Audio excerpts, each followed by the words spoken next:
This is a good movie podcast with Katie and Joe.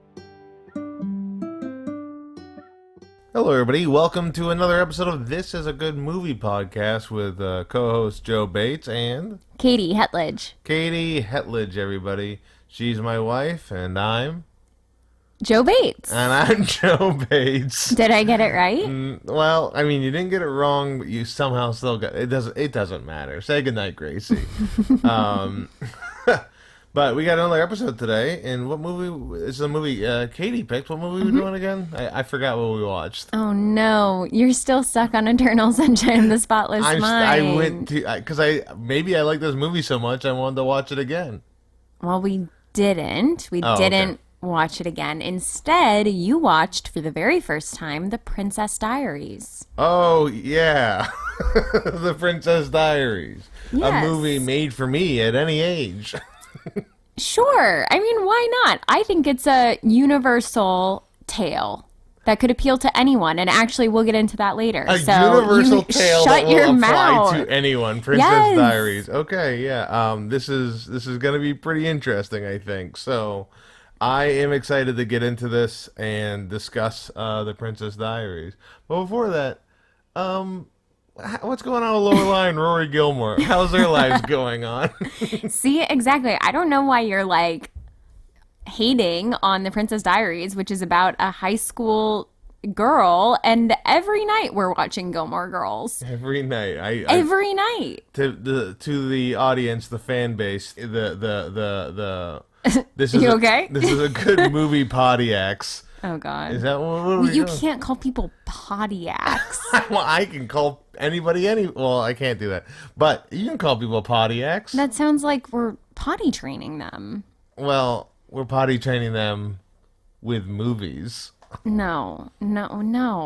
Let's workshop that one. Basically, all these movies are what you should watch when you're on the shitter. No. What? Oh my gosh. Okay, let's get into it. We're talking about Princess Diaries. This is a good movie podcast. Katie, Yeah. do you have any questions for me? Yeah, I do. This is how you host. This is like meta hosting. I'm hosting, Katie hosting. It's hard to do, but I'm doing a pretty good job of it. This is like what is it? A railroad train? Yep, this is a railroad train, which is another good place for the Pontiacs to watch these movies. No, in improv, when someone's like, I'm just going to take over now and no one else gets to be a part of this, they call that railroading. Oh my, I've never done that. Yeah. Okay, The Princess Diaries. This came out in 2001. That so you answers a question for me. Okay, so you would have been how old? 15? Yeah, 15 years 15. old. Okay, so you were maybe aware of this movie coming out. Yeah, it is interesting that I'm 15 in this movie because Anne Hathaway's supposedly 15 in this movie. Yeah, like teens could watch this movie. Did you know about this movie? Would you think it was before we watched it? This is completely gone from my lexicon. Like, I didn't know awareness of it. I found out more about it later on when like you talked about it, but I knew nothing about Which the is Princess often. It's a very quotable movie for people my age. Yeah, a lot of good quotes, I guess. We'll see. Yeah. Yeah, no, this is your friends when you watched this when you were 8. Mm-hmm. And your friends just stuck with this movie. That seems pretty early for this movie. I don't know if I saw this in theaters or not, but I definitely have watched. This was like a big sleepover movie. Like you would watch it at sleepovers with your friends. Was it like the sequel came out, then you had to get on the franchise, or were you on it immediately? No, already on it, pre-sequel, which Okay. you haven't seen the sequel, but there is a pretty big slumber party scene in the sequel, so Oh, okay. that just doubles down as, it being a sleepover movie. in classic, I have it written to Genovia, which is a good famed country name. What I thought the movie is a girl didn't know she's a princess, found out she's a princess, gets trained to be a princess. All right? But I also thought there was going to be some sort of evilness happening behind the scenes to ruin her princess journey. As we were watching, you did keep trying to say that different people were evil. You were like, oh, well, that person's evil. And I was just like, sure. Yep. Joe's evil. The chauffeur driver's evil. The assistant's evil. Her friend may be evil. Mandy Moore's got to be evil. This guy, he's evil. Yeah, you wanted everyone to be evil, but really no one. I mean, There was the a couple closest you get to being evil is like, I guess the paparazzi. Paparazzi's evil. Some of the high school students are evil. They're not evil, but they're not nice kids. And the people that would take over the country, The barons. But they're like the laziest evil you've ever. They're just hoping it works out for them. Yeah, they just kind of look not nice. Yeah. So,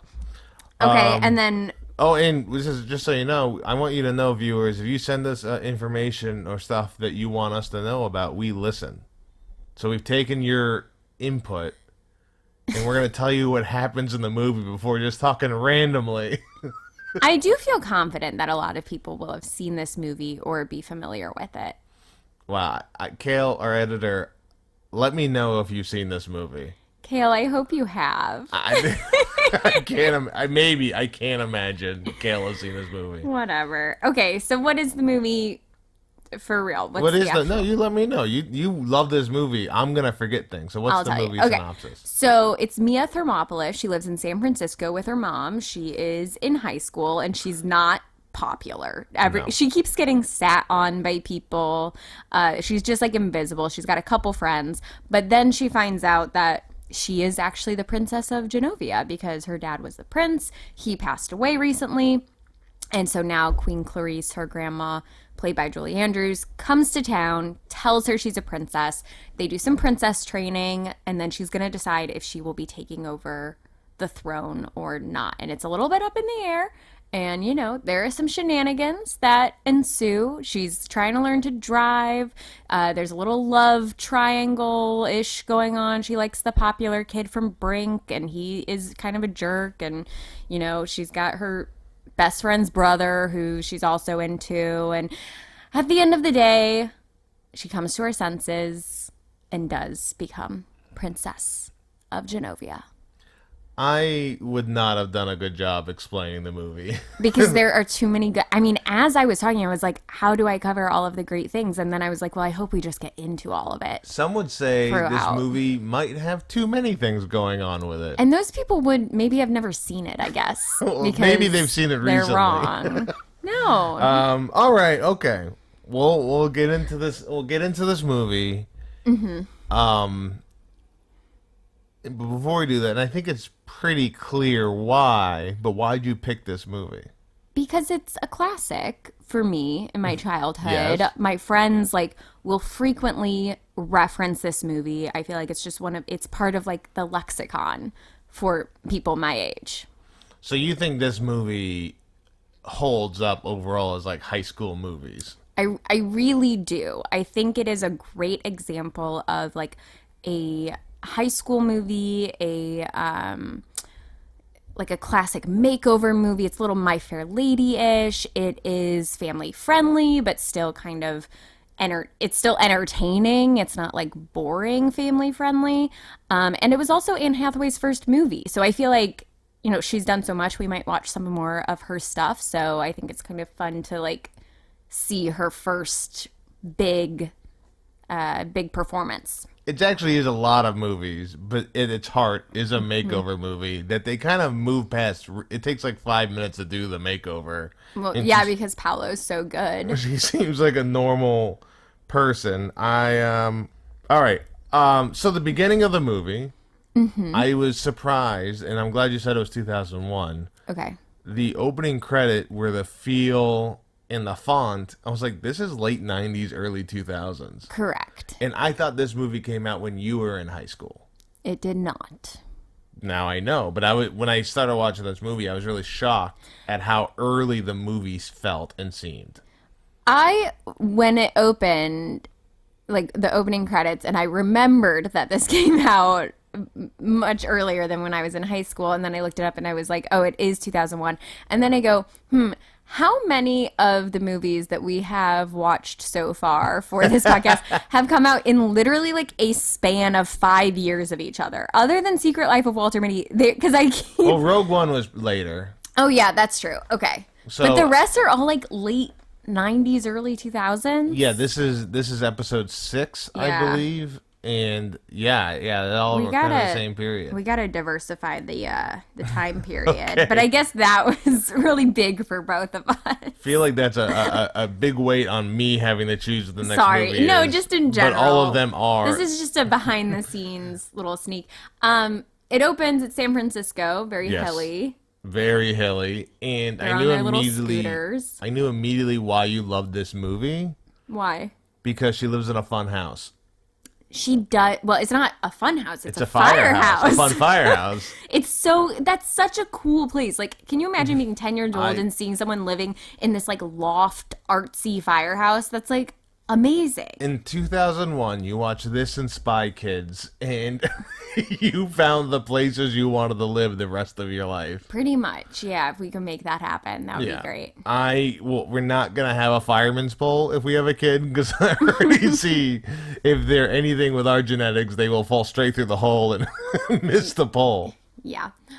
This movie was so it's based on books. I don't know if you know that. It's based on a book series. I did not know it was based on a book series, but that makes sense. And in the book series, it actually takes place in New York. But they didn't want to do New York. Ghostbusters? No, I think they were just like wanted something a little different. And I also think New York is sometimes hard to shoot in. Yeah. So they went with San Francisco instead, which I think was a good choice because it is like refreshing. It is refreshing, and I hope that they live in a firehouse because public money went to a new firehouse, not reducing the fire control. I don't San have Francisco. info on that. Also, very surprised in the beginning, produced by Whitney Houston.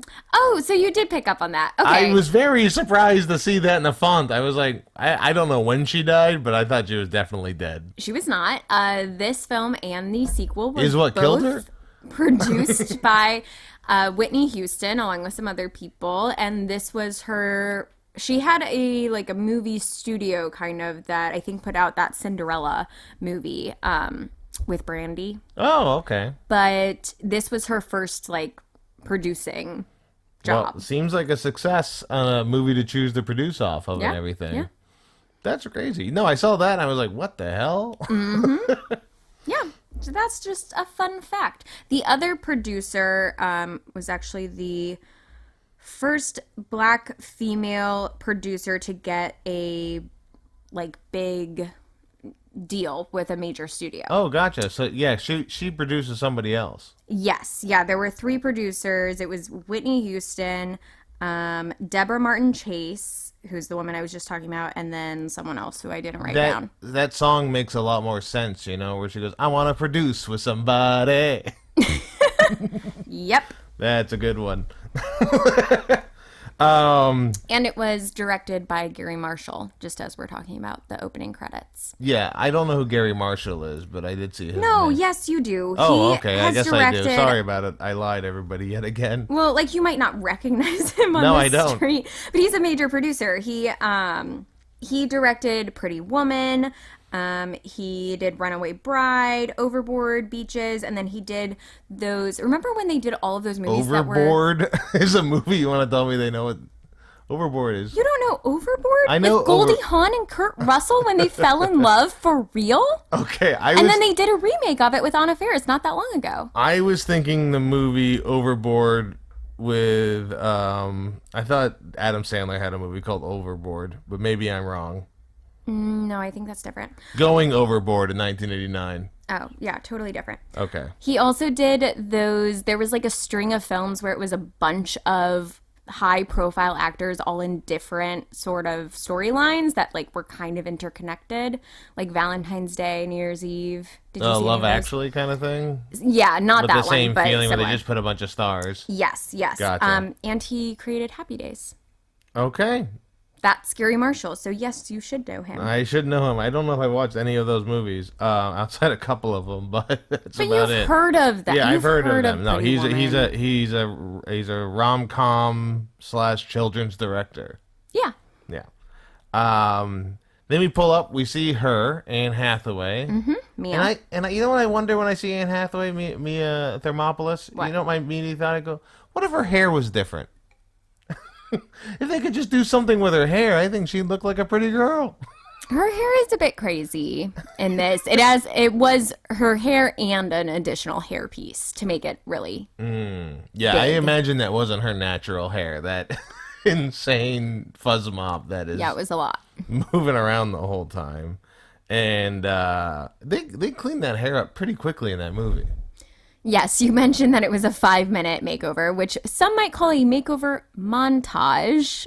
Yeah, I guess. But it's like, Do you think when someone gets like their hair permanently straightened that it takes them multiple days? Because it doesn't. no, I think it takes some time to make somebody go from a naughty to a hottie. Well, all they did for her was fix her hair. They gave her contacts instead of glasses. They changed her outfit and her makeup, and they did her nails, and that was it. So that is an afternoon. I get that. But I guess to me, the movie, and again, this is what I assume, that this movie is going to be making somebody into a princess. And it feels like they make her into a princess, and then she has to decide if she wants to do that or not. Yes. It's more like, oh, this is all really nice, but now should I or shouldn't I? So I feel like the first half and the second half of the movie feel like different movies. Okay. It's a little bit more cartoony, and then the second is a little bit more angsty, I guess, because it's like dealing with the people. Oh, what should I do? Then she wants to run away. You know, we'll get into the end of it later on, but Yeah, I think that's a classic first act, second act situation in storytelling. I feel like I feel like there's too much going on, that there's not a good through line with the movie. But that's my thought about it. So I just think the through line is like so obvious. okay, all right. I'm just telling you my thoughts on it, and I watched the same movie. Okay, so we're back to Mia. Back to Mia. She goes to high school, Yeah. and she meets Josh, Yeah. who she imagines making out with, who he is making out with, Mandy Moore. Yep. Who? There's a couple things about this. One, Josh has an accent that only exists for this time period. This like boy meets world friend accent. I don't know how best to describe that. Well, like, it's kind of like surfer kid. but you don't really see Surfer Kid anymore. No, but he like originated this accent. He's from Brink. It's him. So He's the guy. This is the guy who made like the this accent. is the guy. Yeah. Eric Van Detten, I think, is his name. Crazy. Yeah. I don't know. Like he is the role model for it. You had other people kind of doing the same thing, but I just feel like he was sort of the original. To me, it feels like the evolution of Jonathan Taylor Thomas's accent. Okay, sure. And then all of a sudden, everyone was just kind of trying to be JTT, and it just kind of morphed into this really odd sounding thing that I feel like doesn't exist anymore in movies or TV. Maybe. I think it's like a California thing. So I wouldn't even know because I've never lived there. Oh, I lived there. I just know from Disney Channel and can confirm Disney Channel was a lot of this accent. Yeah, Disney. So I guess what you're used to is Canadian people doing what they think of the California accent is. I don't think he's Canadian. No, but I feel like a lot of Disney movies are filmed in Canada. Not this one. Oh. This was filmed in San Francisco on site. This is a movie. Well, I'm talking it like was original filmed TV movies. Kind of in San Francisco. And then also a lot of it was filmed on a studio lot. Oh, gotcha. I thought you were about to say Canada. No, not Canada. Gotcha. Studio lot. And then the other thing is Mandy Moore in this movie. Uh-huh. Just reminded me that I've always felt this. If Mandy Moore wasn't focused on music, she should be an A-list star at the levels of Jennifer Aniston. I think she's great. I loved Mandy Moore like everything she's ever done. Mm-hmm. Scrubs, Saved, This Is Us. She's made me cry multiple times in This Is Us. I feel like she just she could have been a bigger star than what she is today. Maybe. I mean, she's pretty big. This Is Us was a big comeback, I think, for her. I mean, Mandy Moore is famous, but I wouldn't even consider her like a B-list star now. I would consider her B-list. Really? Yes. And she's good friends with a lot of A-list stars, so I think that she's kind of one of those, like, she's a star's star, celebrity. She's a star's star? Yeah. Star's star. Well, I hate to tell you this, but she is getting back into music. She just did a mini tour last year. Mandy, so you're so close. now that she's done with This Is Us. At this point, what else is she gonna do? She's not gonna be an A-list star now. You gotta start young. You know, it's like a Russian gymnast. You gotta start when you're 4. This was her first feature film. I thought she did a good job. She did a good job, but I don't know why. It felt like she was going to have more in the movie than she did. Like she was going to have more of a rivalry over Josh with her. And then that, again, her character changed. She's just singing after they break up and then is trying to, like, paparazzi. Mm-hmm. Like, none of her relationships matter. And she doesn't really even seem to have a comeuppance in the movie either. Well, her comeuppance is that Anne Hathaway takes an ice cream cone and smushes it right into Mandy Moore's very clean cheerleading outfit. And when she complains to the principal, Sandra Oh, she's kind of brushed off because she's pretty mean, and so people don't like her. Okay, all right. I guess that's the lesson to be learned. The lesson is when someone's mean to you, put ice cream on them, and also have rich parents. It's a lesson in this movie that I'm gathering. Also, she's not, which is so that she finds out her grandma shows up, her dad's mom, and her dad died. Yes, which they insinuate in the movie. Until later, they say he died 2 months ago, which nobody is reacting like this man died 2 months ago because she never met him. Yeah, no, I get that. I understand. So it's like a guy who, he's your dad. You get a birthday card every year, but other than that, you have no contact with him. You've never met him. You don't know. So that would be, your grieving process is maybe a little bit different than we might think. When his whole family is now in your face, which, tell me if you think Mia is a curious person. Oh, I thought you were gonna give me some more info there. Oh, I'm just asking. No, in general, you think she's a curious person? She doesn't seem to be.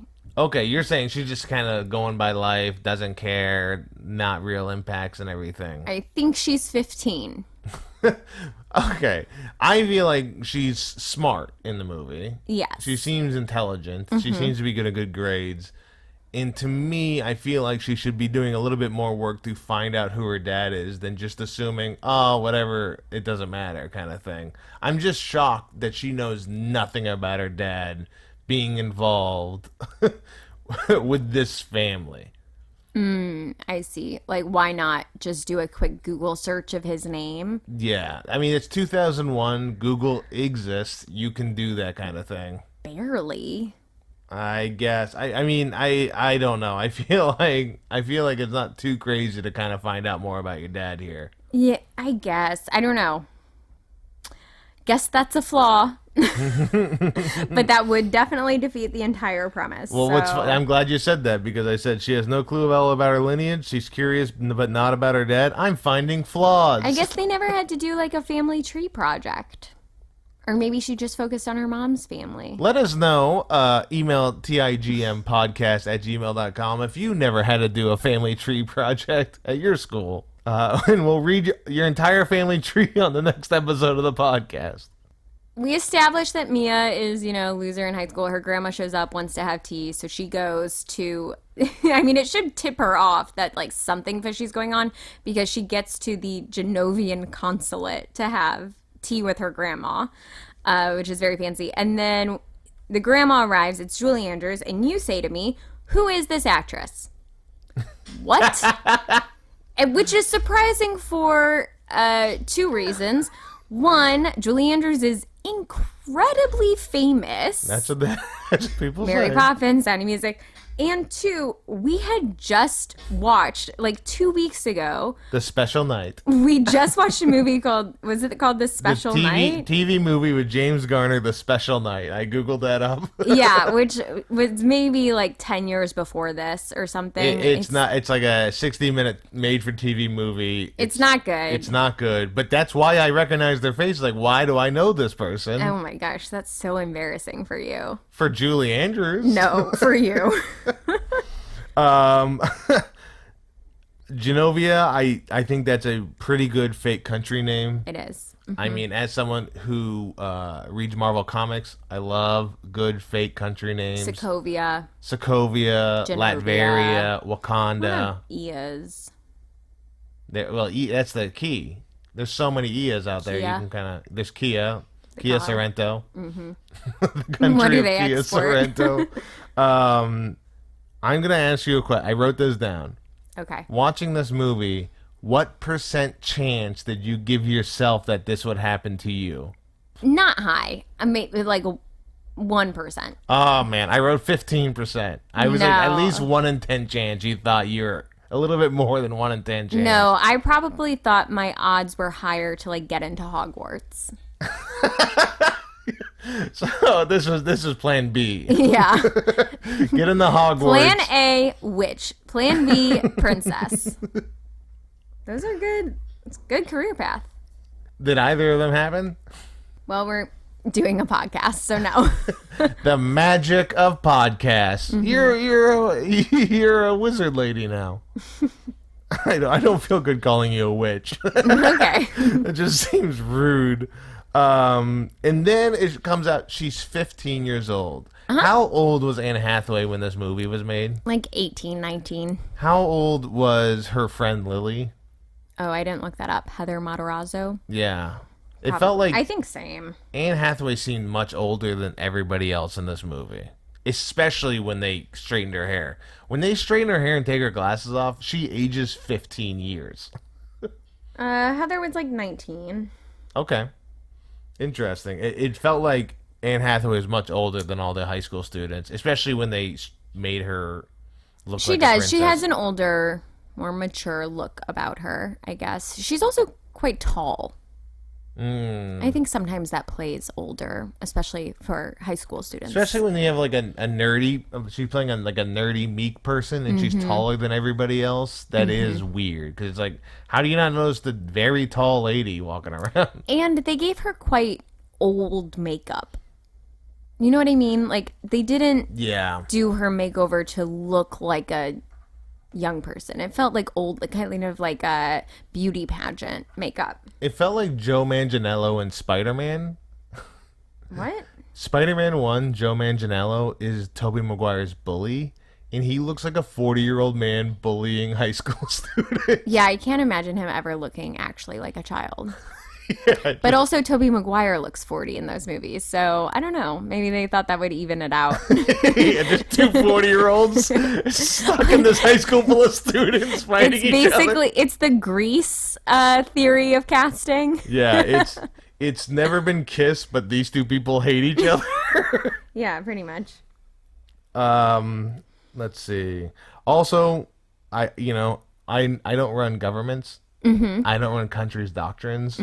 But I don't know if I think you really thought through the whole doctrine of your country. Is if this kid doesn't take over, the country doesn't exist anymore.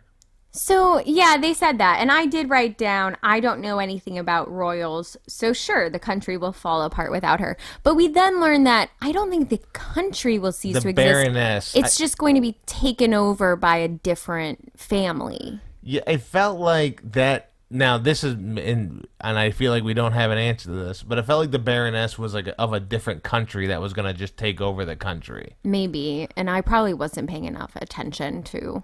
I was just said there's no contingency plan if a guy shoots blanks. What a terrible. Yeah, it's not great. And they do mention that she has like cousins and stuff. I don't know. They get a bit more into the line of Genovia. succession in the sequel. Not to Gotcha. spoil it, but Well, it's okay. because we might need to watch that. Okay, I see. You haven't seen it. So she finds out she's a princess. She agrees to do the princess training. She gets a makeover. There's Yes. a wonderful makeover montage, as we've established. And then people start noticing that she is a princess. Well, they start noticing something's up. Suddenly, a limo is driving her everywhere with Joe. Joe, who I said crazy Head of guest security. here. Crazy guest here. Security guy in all black with leather gloves. May not be a good guy. Joe's a great guy. Yeah, he's a great guy in the movie, but I initially thought that guy was like working for somebody else to take over the throne and stuff. So that guy won't look familiar to you because you Oh. haven't seen the other movies, but he's been in nearly every movie that Gary Marshall has made. And that was, I think, a clue on Jeopardy that we watched one time really? recently. Yeah. I had the actor playing Joe is in too many TV shows that this character feels very out of place. Because I've seen that guy in a lot of like cop procedurals. Yeah. And I was like, it feels weird to see him doing like an accent. So he also wasn't supposed to have that big of a role in this. It is really, he was just going to be head of security. It was going to drive the limo. But he and Julie Andrews like had a lot of chemistry at the table read. And so together they pushed for the like romance storyline between the two of them. Because the movie didn't have enough. Well, they wanted something, they said they wanted something kind of like for the adults. And something too. to warm Julie Andrew a little bit. That helped. I don't know. I think they genuinely had crushes on each other and like wanted to put that in the movie. So yeah, that kind of like came out of nowhere. Gotcha. That makes more sense because it does feel kind of like weirdly placed in it, but it does kind of make Julie Andrews less harsh. She's a lot less harsh than in the book, I guess. And Oh, I really? didn't actually read the books, but I think the grandma in those is a much more like severe woman. And so at first they were a little concerned that Julie Andrews wouldn't be able to do that because, you know, it's Sound of Music, Mary Poppins. She's known for being like pretty nice, but I think she balances that well. Yeah, I like Julie Andrews. One thing that was weird, and maybe you know more about this.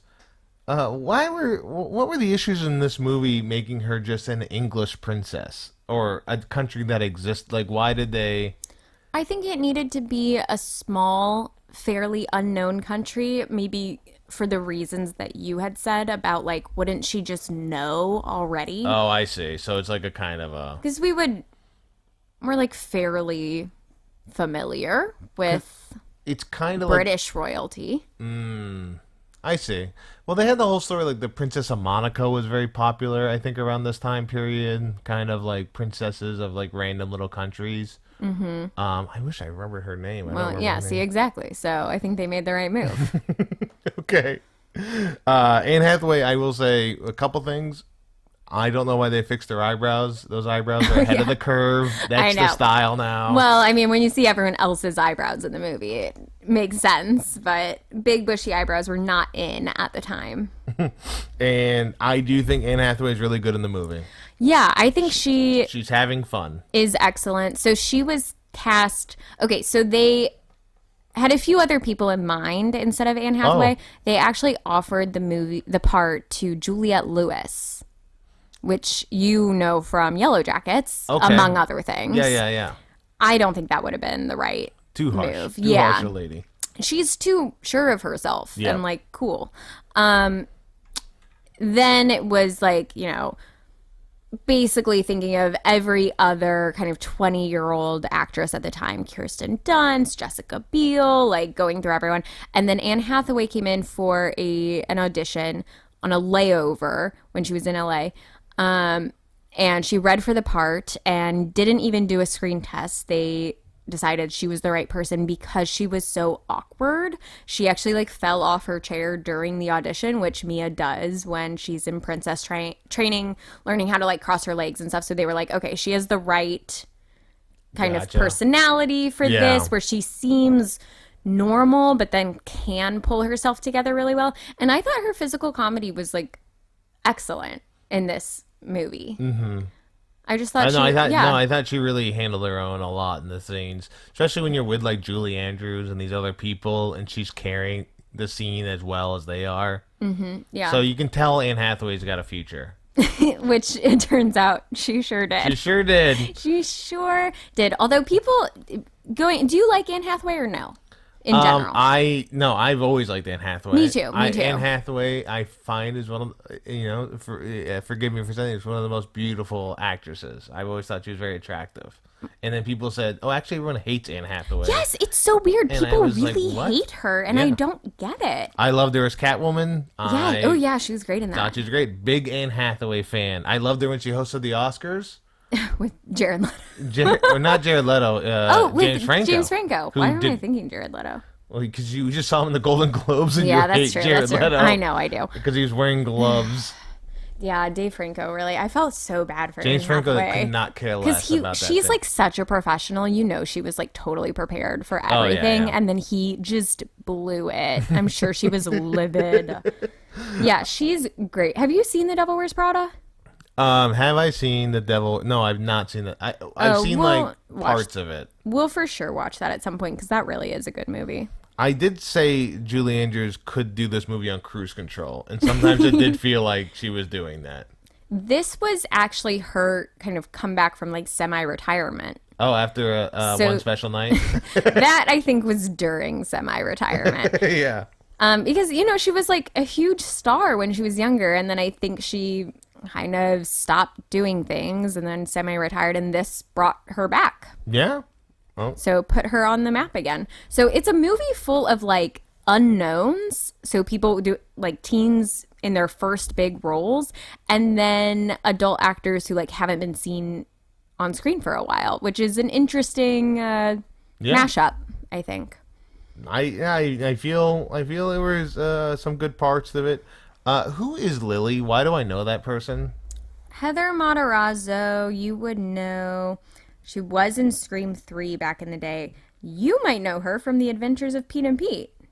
That's what it is. But then she was... Who'd she play in Adventures of Pete and Pete? Is she Ellen? No, she was on 2 episodes, and her name was Natasha. Okay, gotcha. That's probably where I remember her from, is The Adventures of Pete and Pete. She's someone who has, like, kind of done it all. She was on ER, Law and Order,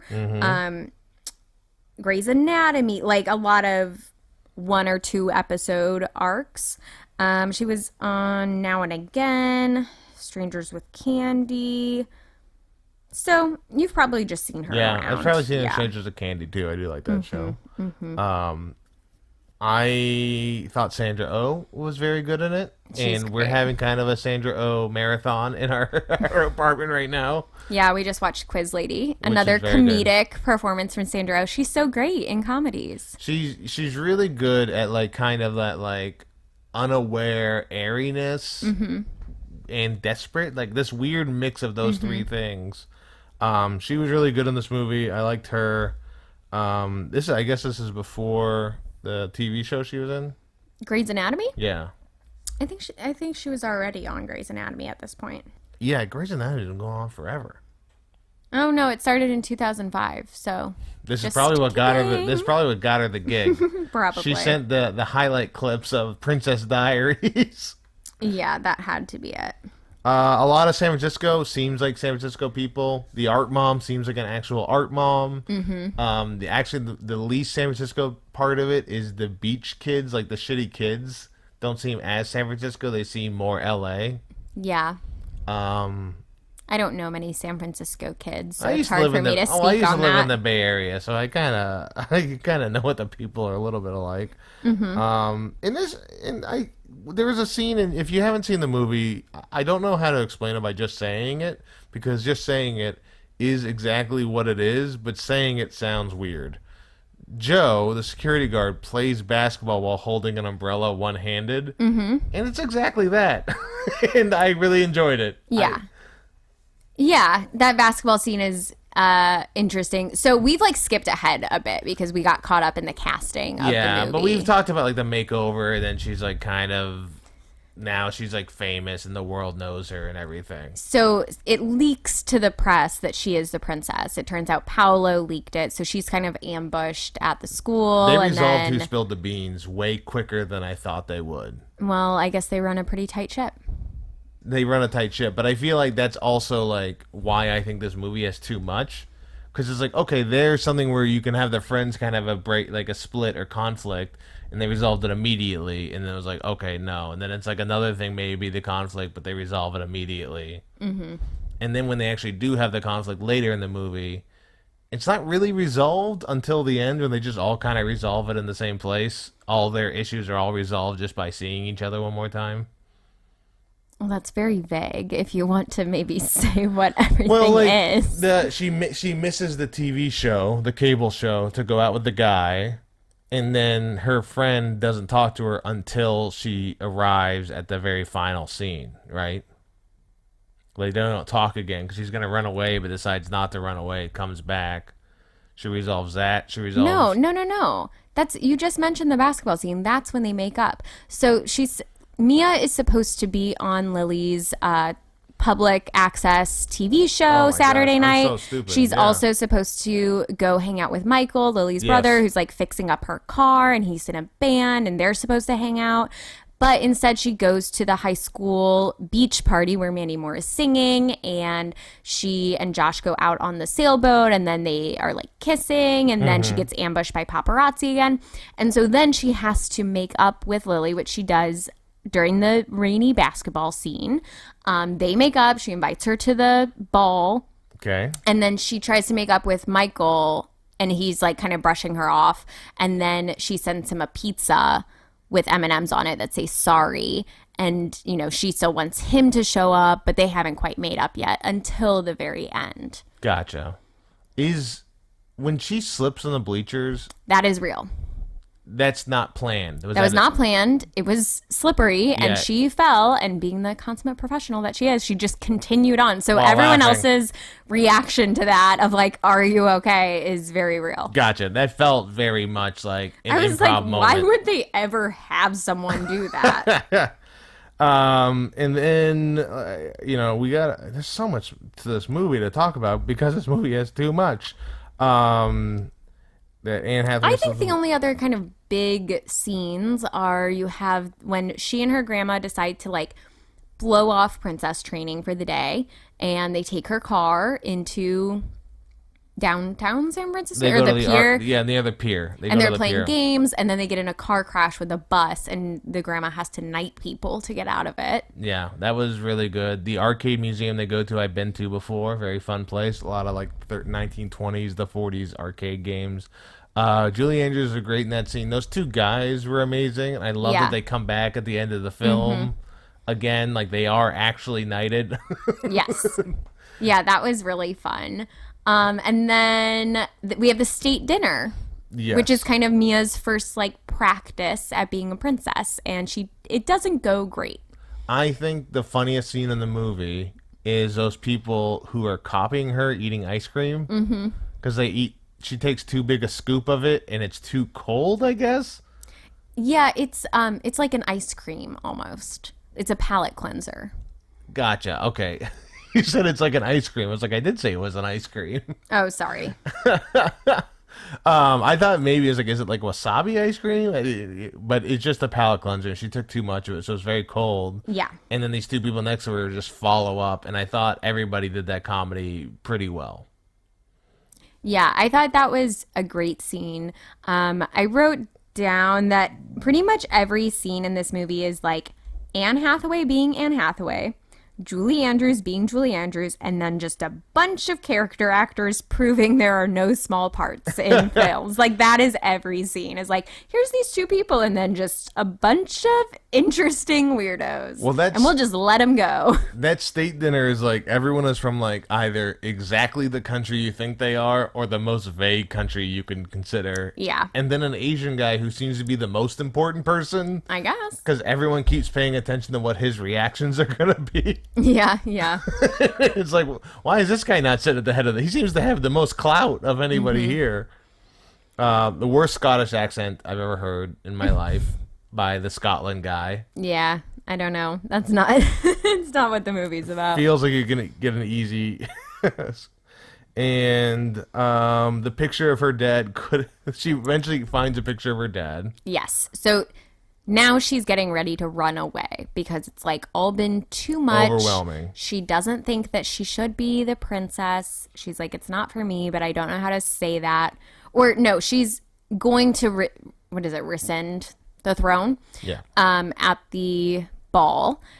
But then I guess like just doesn't want to do that and instead says, I'm going to run away to Colorado. So she's packing up. She's told everyone that a different person is driving her to the ball, so they all think someone's taking care of that. She's packing up, getting the cat together, and then that journal that her dad was going to give her on her 16th birthday, she like something falls out of it. Mm-hmm. And it is a letter from her dad, and we see a picture of her dad as well. I will say her dad. Mm-hmm. Glad he died. What? Because he does not look like he should be in charge of any country. That guy is shaggy. He's unkempt. I mean, you want to take care. You want to do a makeover on somebody. Maybe the guy who left his kid to be a prince could dress up a little bit better, clean cut his beard a little bit more. So that's Anne Hathaway's real dad. Well, I'm glad he. That's insane. Why would you need her actual dad for that scene? You don't. I don't know. There's a lot of family in this movie, so that's her actual dad. And then Gary Marshall's daughter plays the Queen's assistant, Charlotte. She's fun. Mm-hmm. And then his granddaughters are the two little kids who get Mia's autograph on the way into school that one day. There's like two twins named Lily and Charlotte, which are their actual names. Those are Gary Marshall's granddaughters. Oh, really? Mm-hmm. Interesting. Yeah, I think we are a little bit out of order in this movie because we haven't even... The other thing to talk about is the beach party. I've brought up that beach party several times. We talked about the Mandy Moore singing and stuff, but yeah, I forgot that it's after all of this stuff because she gets so famous that the paparazzi's not watching her, the kids take advantage, and Josh... She does not get her foot pop. That Josh. I know. He's a scoundrel. Can't be trusted. Also, do you think he's malicious or just stupid? I think just stupid. No, he is manipulative and completely a sociopath because he tells her, "Oh, I just broke up with her. By the way, I'm single." Like he is like taking advantage of her, knowing that, and then takes her out for some high school casual sailboating. Right. That's what these San Francisco kids. That's what they're up to. And there is noticeable things that happen in that scene and other scenes where there's like overdubbing, and that never comes across very well. I think the overdubbing is pretty bad because they do that when they're on the sailboat. They're like talking. Sometimes she's like riding a bike or like doing physical stuff, and they overdub it later, and it just you kind of see their mouths aren't moving. And they put that in later. There's a couple scenes that have that happen, but I was a little bit annoyed by that. Josh, I hate that guy. Okay. I'm sorry. Noted. They go to the thing to kiss, and then he takes her out to show everybody that she's there. Then the other shit kids who get pictures of her in her towel. Mm-hmm. Yeah, not good. It's a huge embarrassment to everybody that's ever existed. Pretty much. But the worst character is none of them. The worst character is the high school kid that's a contortionist that they show multiple times, bending her whole full body backwards. Oh, the cheerleader. In a really creepy way. I'm like, why? Show it once. Stop going back to this kid. I guess it's just to prove that she is a cheerleader and can do cheerleading tricks. Yeah, classic cheerleading I thought you were going to say the PE teacher because you hated her. I did not like the bad gym teacher. And teacher. all she was doing was trying to help Mia. Bad gym teacher. I don't know why she's at the beach party. Bad gym teacher. It's a chaperone. What's wrong with you? She just tells her, just do it or you're going to fail. And it's like, teach her how to throw the ball. Teach her how to hit. Teach her how to do any of this. Don't just say do it or you fail. That's bad teaching. Mm-hmm. Like, this is how bad the gym teacher is. She had to hit an inside-the-park home run to pass gym. Do you know how hard that is to hit an inside-the-park home run? I think she just had to hit it. Well, she got an inside-the-park home run. She gave her a C-, I think, in the movie. Well, it doesn't really matter what she gets in gym because she's already got a job lined up. Mm-hmm. And then, who is watching any of this paparazzi? Like, what? Who is interested in the princess of a city they don't know, or a country they don't know. Why is there that many? Not just local San Francisco reporters. How is this a national story? Because she's a royal. But it's a nothing country. But it's kind of scandalous. I don't think that's really something to take issue with. I feel it's the celebrity worship of this country, and Princess Diaries only supports it. Mm-hmm. But yeah, I like the nighty guy showing up again. When she says her whole speech at the end to finally become the princess, she says, "I say I too much." Afterwards, she says I 6 more times. Okay, but like It's 6 out of 1,000 isn't that much. It's just a funny note. She's like, I say this too much, and then she just starts off like saying the word "I" yet again in the next sentence. And then her love interest, who we haven't talked about that much, her best friend's brother, Michael.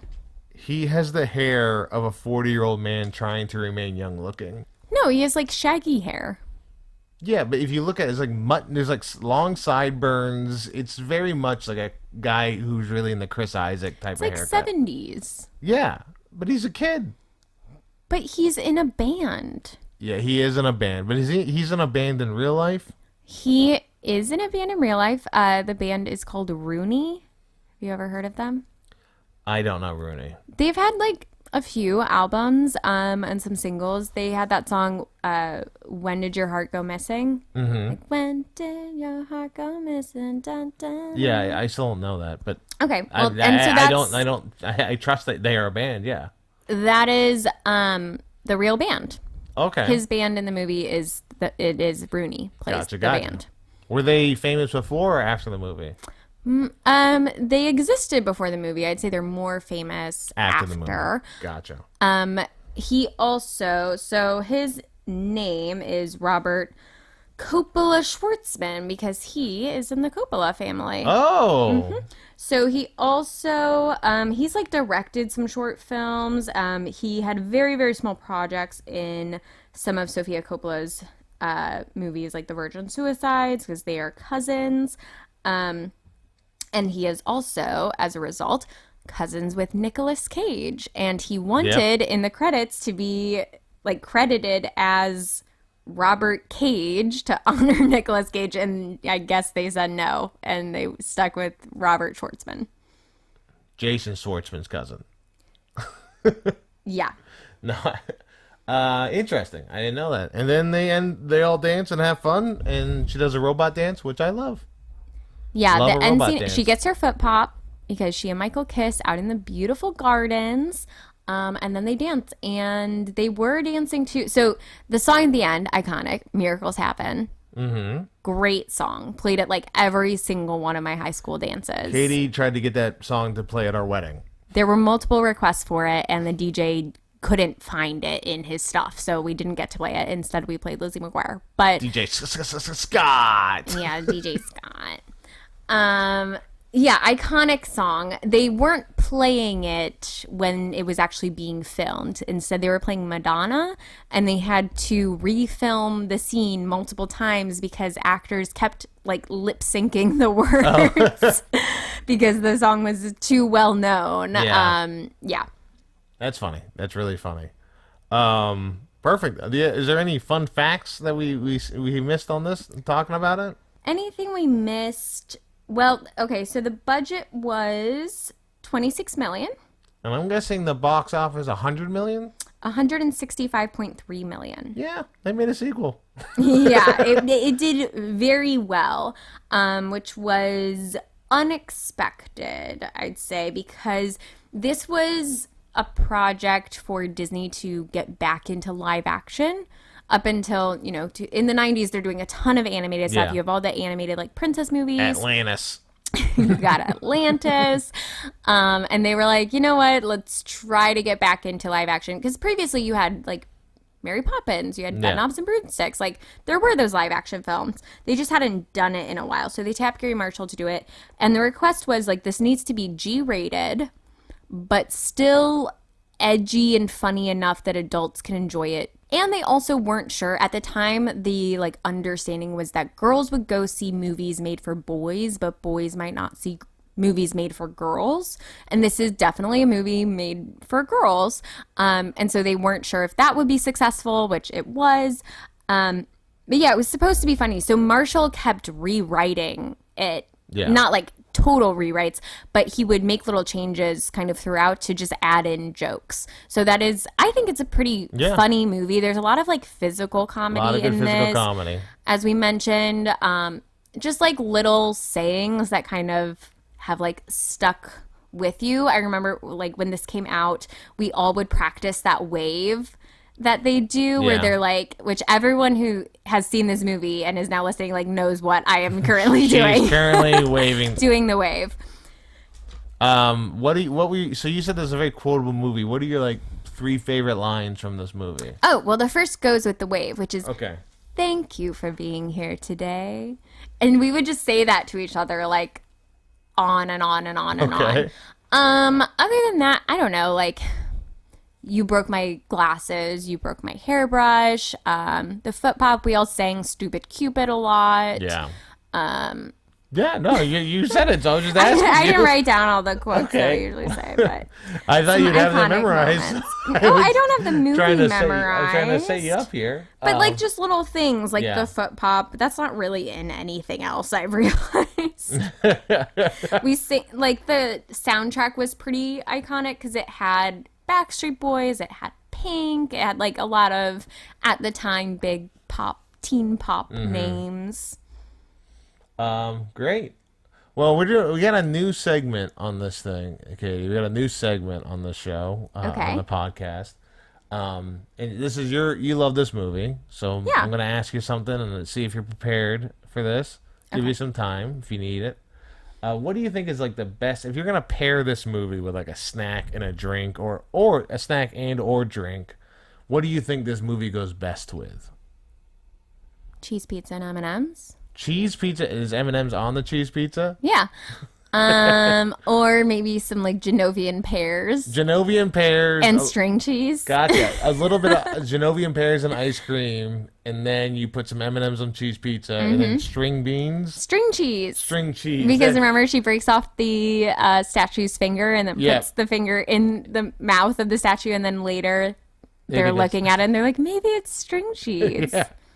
It's a very dairy heavy snack with everybody. Yeah. So it's good for anybody unless you're lactose intolerant. Then when I was a kid, I thought it was lactose and tolerant, which was just really messed up. It's like, oh no, I love the Hispanics, but no milk. Well, if you're lactose and tolerant, then lactose implies that you like having dairy. Yeah, but then why would I even say it? I don't know. Why are you saying any of this? I don't know. It's really fun. We got segments at the wazoo now. We got new segments. We're blowing it away. I'm gonna tell you this is a good takeaway. Okay. My good takeaway from this. Man, it's really easy to be a white woman. It's real easy. You can choose not to be a princess and still be fine, then choose to be a princess. Everybody's at the whims of whatever your choices are. I don't think that is synonymous with being a white woman. I've never been asked to lead a country. Well, yeah, but you have a 15% chance of that happening. No, I don't. But it did feel like it was a very white movie. Yeah, well, unless you consider Genovians not white. No, they're European. Yeah. So it's a small European country. And we're in San Francisco, and it is 2001. So as a result, it is a pretty white movie. Now, the 2 of the 3 producers, and I only say 2 of the 3 because I don't remember who the third one is, are black Whitney women. Houston. Yeah. No, she's 2 of the 3. I know. Are black women, and they picked this movie and kept the races in it for the characters the same as in the books because they, like, I was reading an article with them and they were like, yeah, we want to show that we can just do any movie. We're not like, that makes sense. We're black producers, so we just do black films. So they were like, we can produce a film that's about white people. Gotcha. That makes sense. Interesting. So there you go. Cool. Do you have any? I don't know if I can classify what you just shared as a good takeaway, but do you have any bad takeaways? Oh, this is a bad takeaway from the movie. My Bobby Bad takeaway. Why do they keep talking about Bobby Bad? I don't care about Bobby Bad. Who are you? What? In the movie, they reference a guy named Bobby Bad When? 3 times in the movie. So one time they go, "Do you think Bobby Bad's gonna be there?" Just like this is like probably an hour and 10 minutes into this movie, and they go, "Oh sure," and then they go, "Oh, it's Bobby Bad," and he like does something stupid, and then I'm like, "Why do I know the name of this guy?" What are you talking about? I'll show you, Bobby Bad. Can you? Because I'm. Bobby Bad, Princess Diaries. He's played by Eric Bragg. There's a guy named Bobby Bad in this movie. They mention him multiple times. Oh, he's the kid in the baseball scene. He's on the phone with his mom. Yeah. Okay. It's like it's a very unnecessary character. I don't know. That didn't come up at all in my research. Yeah, I don't think he's gonna be in the research because I feel like Bobby Bad is some kid got snuck onto the movie and just told somebody to mention Bobby Bad, and he just kept sneaking into different scenes. That is a crazy name. Bobby Bad. Who? It's terrible. It's a terrible name. Mm-hmm. And if it was, I want Bobby Bad never to be. I hope he's not in Princess Diaries too, but he seems like a central character. He's not. He's not. He stole every scene. Yeah, so that's my good takeaway, bad takeaway. Good takeaway, man, it pays off to be a white lady. What? Bad takeaway, Bobby Bad was terrible. Okay, good takeaway, stay true to yourself. Okay. Bad takeaway, get a car at age 15 that you can't drive. I was hoping you would say maybe bad takeaway that you don't have to wear contact lenses and change your hair to be accepted by people, but I already said stay true to yourself. No, I know. Yeah, that getting a car at 15 is too young to get a car. Mm-hmm. But having a chauffeur in a limo, any age works out. If you're a princess, then yeah. Well, thank you for being here today, You're Joe. welcome. Do you want to say something to the people before we leave? What? Oh, is this a good movie? Yeah. Great. You said yes. Moving on. Okay, ask me if this is a good movie. Is The Princess Diaries starring Anne Hathaway and Julie Andrews a good movie? So, I gotta tell you, I am still hurt Why? to my core that you said Mystery Men isn't a good movie. And I want, like, there is like, in my soul, retaliation that wants to come out. Okay. And I do feel like I probably could have done that earlier, but I chose not to with Spy Kids. Yeah. Because I know I talked about this movie having too much, but I looked at one of my notes, and I did say, overall, this movie has no fat. There's no fat in the movie outside Bobby Bad. So, yes, I think this is a good movie. Yay! Everyone's cheering. Disney's cheering. 13-year-old girls from the year of 2001 are all cheering. I would put this movie, man, it's kind of actually ranking them. I would say Sweet Home Alabama is the best movie that you've had me watch so far. Really? And I think Secret Life of Walter Mitty and this are kind of in the same level. I gave this 5 stars on Letterboxd after we rewatched it. So you thought I would say Princess Diaries is the best movie we watched I don't know. before. I mean, rewatching it, I was like, this is just a good movie. It's good. It's funny. It's sweet. Good performances. It's different. Like, it's a good movie. You know, now that you say that, the more I think about it, yes, I do. I'm remembering a lot of Sweet Home Alabama now, and I'm remembering Sandglass, and I'm like, no, hated Sandglass. I hated the lightning bolt. That wasn't a dream. Yes, Princess Diaries and Walter Mitty. Princess Diaries and Walter Mitty are they're tied for best movie you've shown me so far. Thank you. Spy Kids is the worst. I shouldn't have said Spy Kids is a bad movie. I regret it. The best movie you've shown me so far is Eternal Sunshine of the Spotless Mind. Yeah, well, that makes sense. Yep. Cool. All right. Well, that's it. That's Princess Diaries. Katie and Wally are having a moment talking about different things. Wally's trying to suggest a movie he wants us to watch, which is Homeward Bound, which we've already watched before multiple times because he wants to watch it every Christmas. Um, Katie, that I appreciate you having me watch that movie. I guess it's up to me to suggest a movie for you to watch. Yes. And I gotta tell you, I think we're sticking with the same time period. Oh gosh. Okay. For now. Do you like Jack Black? You know I do. Do you like John Cusack? Enough. Enough. Well, we're seeing the great Jack Black, and there's people who are like already know. If you had said Jack Black and Joan Cusack, now there's a film I love. Well, she's in this too, folks. Oh, okay, great. We're gonna watch High Fidelity. Perfect. This is a man's rom-com. I would describe it. Well, I can't wait to see what that is. Does it involve a makeover sequence that results in a relationship? Maybe because that's what you There's like an emotional makeover. Okay, cool. But yeah, we're gonna watch High Fidelity. I think you're really gonna like this movie. Okay, great. I can't wait. Yeah.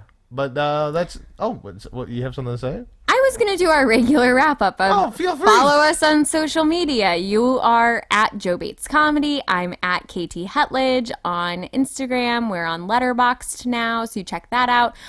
You can also follow the podcast on Instagram. It's at TIAGM Pod for This Is a Good Movie podcast. And new episodes are every Wednesday, and now you can listen to wherever. So if you're listening on one platform and you're like, but this isn't my preferred platform, well, we're probably on the other ones too. Spotify, so check those out. YouTube, iTunes, Apple, Google Podcast, Amazon. We got it covered. We sure do. And thank you to Cale Forbes, our editor. Thank you to Austin Fry for our theme song. And thank you to Carrie Pulley for our logo. Yeah, perfect. Thank you so much, everybody. And have a good podcast movie. We love you. Bye. Yes, we love you.